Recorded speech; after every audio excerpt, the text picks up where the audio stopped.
મહારાષ્ટ્રના મતદાર ભાઈ બહેનોએ અને ગુજરાતમાં વાવ સીટના બાય ઇલેક્શનમાં પણ ત્યાંના મતદાર ભાઈ બહેનોએ સંપૂર્ણ વિશ્વાસ વ્યક્ત કર્યો છે.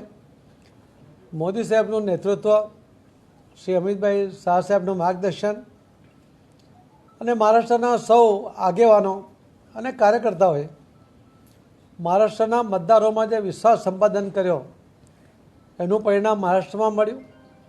અને ગુજરાતમાં પણ ગુજરાતના મુખ્યમંત્રી શ્રી ભૂપેન્દ્રભાઈ પટેલ એમની આગેવાનીમાં થયેલા વિકાસના કામો અને ત્યાંના આગેવાનો અને કાર્યકર્તાઓ કરેલી જહેમત એનું પરિણામ ગુજરાતમાં પણ મળ્યું. ગુજરાતમાં કોંગ્રેસે ભારતીય જનતા પાર્ટીમાંથી એક વ્યક્તિને ત્રિપક્ષીય જંગ માટે ઊભો રાખ્યો, પરંતુ એમના કારનામાં એમાં એ ફાવી શક્યા નહીં. માવજી પટેલ જેમણે ઊભો રાખ્યા તો એમણે પાવરની વાત કરતા હતા. ભારતીય જનતા પાર્ટીના કાર્યકર્તાઓના પાવરનો સ્વાદ એ માવજીભાઈને ધૂળ ચાટતા કરી દીધા. કોંગ્રેસના લોકસભામાં જીતેલા ઉમેદવાર લોકસભાના ઇલેક્શનમાં પણ સિટિંગ એમએલએ હોવા છતાં ત્યાંના મતદારોએ એમને નકાર્યા હતા, એમને માઇનસમાં રાખ્યા હતા. ત્યારે જ એમણે વાવના આ એમએલએ એમના કાર્યશૈલીથી નારાજ થઈને એમના વિરુદ્ધમાં મતદાન કર્યું હતું.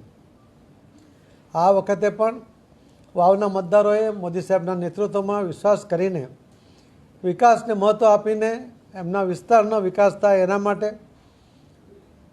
મોદી સાહેબના નેતૃત્વમાં અનેક યોજનાઓનો લાભ પણ એમના ઘર સુધી પહોંચે એના માટે, એમની આવનારી પેઢીનું ભવિષ્ય પણ બ્રાઇટ થાય એના માટે એમણે ભારતીય જનતા પાર્ટીના ઉમેદવારને મતદાન કરીને જે જીતાડ્યા છે. એના માટે હું વાવના સૌ મતદાર ભાઈ બહેનોનો ખૂબ ખૂબ આભાર માનું છું. કાર્યકર્તાઓ અને આગેવાનોએ જે જહેમત કરી એ સૌને ખૂબ ખૂબ અભિનંદન આપું છું. અને મહારાષ્ટ્રમાં પણ અકલ્પનીય જીત મેળવી કોંગ્રેસ, એનસીપી અને શિવસેના આ ત્રણેયની સામે અસ્તિત્વનો સવાલ આવીને ઊભો છે. કદાચ એમના વાવટા એ વાળવા પડે એવી સ્થિતિ છે.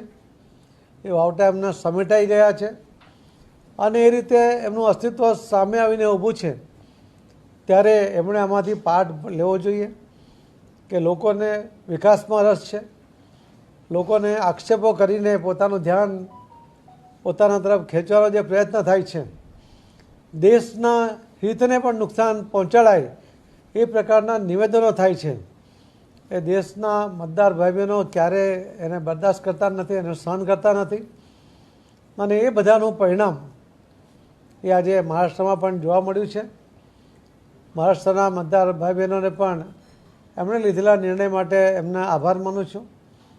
અને ત્યાંના કાર્યકર્તાઓ અને આગેવાનોએ મોદી સાહેબના નેતૃત્વમાં, અમિતભાઈ શાહ સાહેબના ગાઈડન્સમાં જે રીતે કામ કર્યું એના કારણે ઇલેક્શન પહેલાંનો જે નેગેટિવ માહોલ હતો એના બદલે આટલો પોઝિટિવ માહોલ બનાવી શક્યા.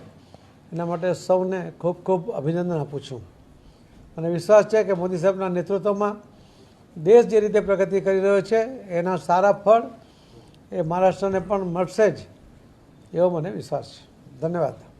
સર, બટેંગે અને કટેંગે એક નો શેપ છે, તો આ જે સ્લોગન છે આ વખતે ચૂંટણીમાં કેટલું કામ રહ્યું છે? બટેંગે તો કટેંગે અને એક છે તો સેફ છે. આ બંને વાક્યનો અર્થ બહુ સ્વાભાવિક છે. કોઈ પણ સામાન્ય માણસ સમજી શકે છે કે જો ભાગલા પડે તો તમારી શક્તિ ઓછી થાય છે. અને એટલા જ માટે મોદી સાહેબે કહ્યું હતું કે એક છો તો સેફ છો. અને એ વાત સૌના ગળે ઉતરી છે. આ વખતે ન કોઈ બટા ઉસકે લીએ ન કોઈ કટા એ વાત પણ સાબિત થઈ છે.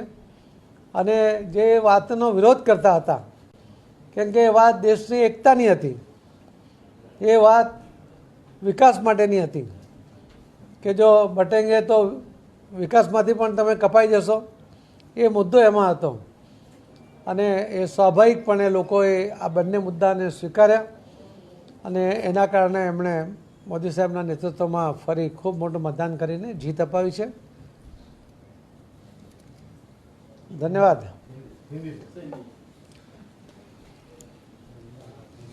शुरू कर दूँ? उठाइए सर। नमस्कार। माननीय प्रधानमंत्री श्री नरेंद्र मोदी साहब के नेतृत्व में महाराष्ट्र में भारतीय जनता पार्टी के जबरदस्त जीत हासिल की है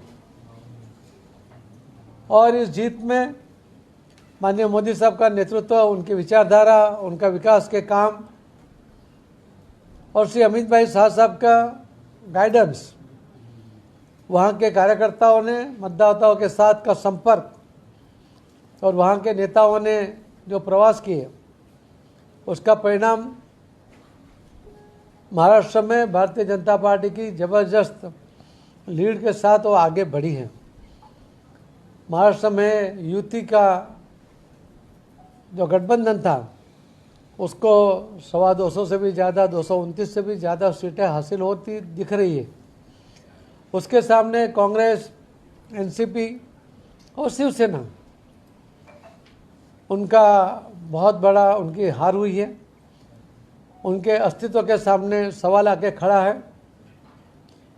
एक मैसेज इसमें से जा रहा है जीत में से कि लोगों को विकास में विश्वास है, लोगों को नरेंद्र मोदी साहब के विकास के कामों में विश्वास है, देश की प्रगति वो चाहते हैं और इसीलिए देश हित के विरुद्ध में निवेदन करने वाले निवेदनबाज नेताओं को महाराष्ट्र के मतदाताओं ने अपना जगह दिखा दी है। महाराष्ट्र के इस मतदाताओं को मैं बहुत बहुत धन्यवाद देता हूं, उनका आभार व्यक्त करता हूं। महाराष्ट्र के सभी कार्यकर्ता और नेताओं को भी बहुत बहुत अभिनंदन करता हूं। गुजरात में भी वाव सीट के ऊपर कांग्रेस के जो कैंडिडेट लोकसभा में जीते थे, मगर उस इलेक्शन में भी वाव सीट के ऊपर वो माइनस में रहे थे। वाव के लोगों को 2017 में जो कैंडिडेट के जिताया था उसकी कार्यशैली से उनकी नाराज़गी थी, इसीलिए उन्होंने लोकसभा में भी उनको वोट नहीं दिए और इस बार भी ये तय था कि कांग्रेस को हारना था। उन्होंने भारतीय जनता पार्टी के कैंडिडेट को अपक्ष उम्मीदवार बना के त्रिपक्षीय जंग बनाया, फिर भी उसमें वो कामयाब नहीं रहे। जो मौजी भाई पटेल निवेदन कर रहा था, पावर की बात कर रहा था, भारतीय जनता पार्टी के कार्यकर्ताओं का जो पावर है उसका स्वाद उसको दिखाया, उसको स्वाद चखाया और वाव की सीट जीतते हुए गुजरात विधानसभा में 162 की संख्या भारतीय जनता पार्टी के एमएलए की हो गई है। उसके लिए मैं गुजरात के मुख्यमंत्री को भी अभिनंदन करता हूं, सभी कार्यकर्ताओं और आगेवानों को भी बहुत बहुत अभिनंदन करता हूं। बहुत बहुत धन्यवाद। इस बार चुनाव में बटेंगे तो कटेंगे, एक है तो सिर्फ है किनारे, क्या सही मायने में लोगों ने स्वीकार किया? माननीय प्रधानमंत्री श्री नरेंद्र मोदी साहब ने जो बात कही है वो बहुत स्वयं स्पष्ट है कि एक है तो सेफ है। 5 भाइयों भी जब एक होते हैं, जब उसका कोई नाम नहीं लेता, उनको कोई तकलीफ नहीं पहुंचा सकता। और अगर वो एक नहीं रहते हैं तो सेफ नहीं रहते हैं, तो बहुत स्वाभाविक बात है। बटेंगे तो कटेंगे, ये भी बहुत स्वाभाविक बात है कि अगर ये वोट बढ़ जाता तो भारतीय जनता पार्टी को नुकसान होता, लोगों को नुकसान होता। लोगों ने देश हित देखा, अपना हित देखा, आने वाली पीढ़ी का फ्यूचर देखा और इसीलिए उन्होंने बंटने के बजाय एक रहे और जो काटना चाहिए था उनको काट भी दिया। ये बटेंगे तो कटेंगे और एक है तो सेफ है, दोनों जो बातें एक लाइन में बहुत बड़ी बात कह गए, जो देश के लोगों ने उसका स्वीकार किया है। सर, महाराष्ट्र इलेक्शन में आप खुद गए थे, क्या कुछ अहम मुद्दा रहा जिसकी वजह से इतनी बड़ी विक्ट्री जीत बीजेपी? महाराष्ट्र के प्रवास में मैं सिर्फ 2 ही दिन गया था और वहाँ के करीब 15 सीटों के ऊपर मैं प्रचार करने गया था और मेरे जाने के पहले ही वहाँ के मतदाता भाई बहनों ने एक निर्णय कर लिया था, उन्होंने मन बना लिया था कि महाराष्ट्र में भारतीय जनता पार्टी के कैंडिडेट को जिताना है।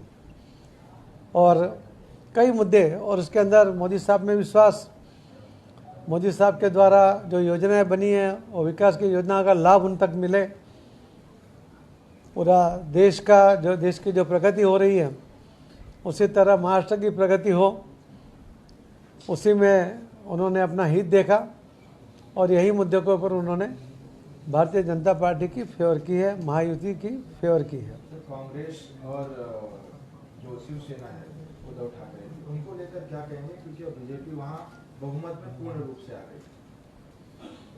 कांग्रेस और एनसीपी और उद्धव ठाकरे का शिवसेना, ये तीनों के अस्तित्व खत्म होने तरफ जा रहा है। और जो लोकसभा में सिर्फ 99 सीट जीते थे वो भी युति के साथ जीते थे। वो ऐसा प्रचार कर रहे थे जैसे उन्होंने 543 में से 99 लाए तो 100 में से लाए हैं। इस तरह का वातावरण उन्होंने बनाया। उन्होंने बहुत मोदी साहब के विरुद्ध में भी और देश हित के विरुद्ध में भी बहुत से निवेदन किए। उनका जो बचपना उसके अंदर दिख रहा था। देश के मतदाताओं को ये स्वीकार नहीं था और इसीलिए तीनों पार्टियों को अपनी जगह दिखाई है। मुझे लगता है कि आने वाले सालों में ये पार्टियों का अस्तित्व रहेगा या नहीं रहेगा, ये भी एक सोचने की बात रहेगी। धन्यवाद।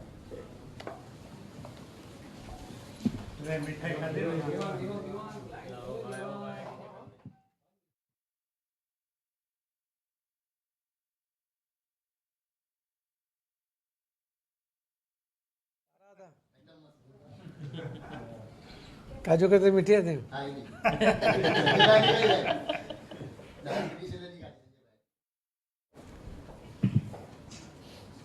एखाद दिवस हाऊस पते एखाद्या पत्रकारांना फरी